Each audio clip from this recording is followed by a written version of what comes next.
Maya. Okay, picture this. You're standing in the middle of a massive circular garden in 18th century Sweden. There's no sun today, totally overcast, and you realize you forgot your pocket watch. But you aren't worried.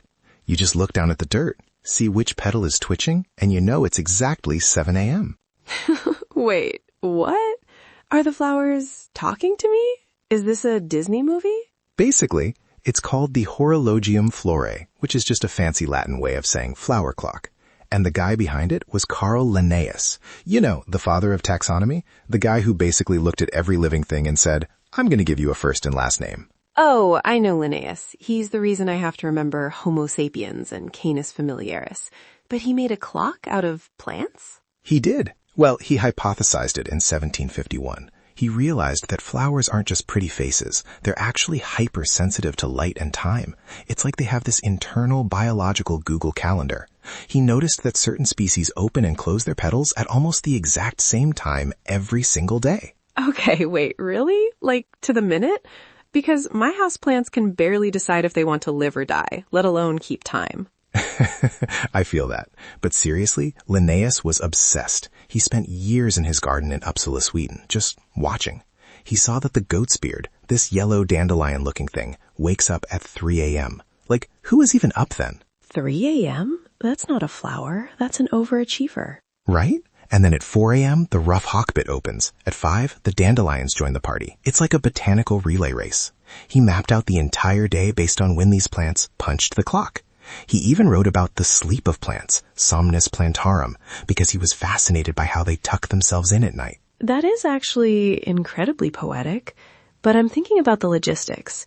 If I'm relying on a dandelion to get me to a meeting on time and it's a particularly cloudy day, am I going to be late? That's the catch, and you're totally hitting on why it's more of a beautiful dream than a Swiss watch. See, these plants have a strong circadian rhythm. That's the chronobiology part. But they're also affected by the weather.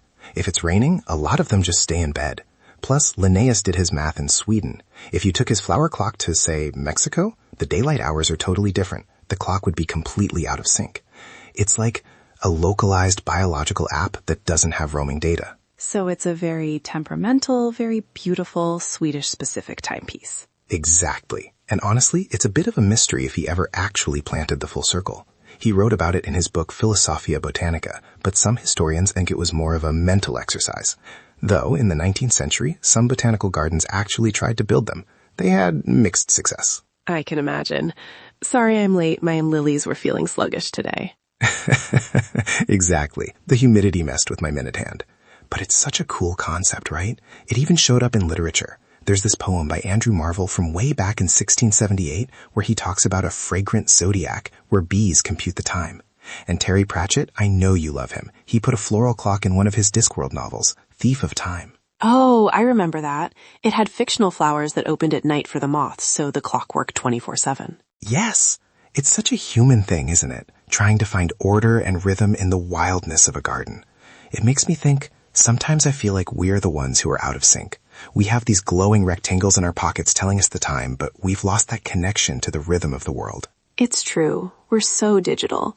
Honestly, sometimes I think being an AI would be easier. We'd just sync to a server and never have to worry about whether the hawkweed is blooming.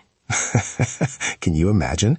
Maya, your processors are running 0.02 seconds behind the dandelion standard. Rebooting for the morning glory. But seriously, it's a lovely thought. A garden that tells you to slow down and just observe. Hey, if you're enjoying this little escape into the garden with us, you should join the loop. Come back tomorrow and get your daily curiosity fix. We promise no weeds. And no 3 a.m. wake-up calls from the goat's beard. Exactly. So did Linnaeus have a favorite time in the garden? He seemed to love the flower almanac side of things, watching how the whole year shifted. He wasn't just looking at hours, he was looking at the vernatio arborum, or when the leaves burst out on trees. He saw the world as this massive, ticking, living machine. It's fascinating how one guy's curiosity could turn a simple backyard into a laboratory. It really shows that if you look closely enough at anything, even a weed in the sidewalk, there's a whole system of logic behind it. Totally. It's all about the details. Well, I think my internal clock is telling me it's time to wrap this up. This was so cool, Leo. Glad you liked it. It's definitely changed how I look at my flower beds. Stay curious, everyone. We'll see you next time. See ya.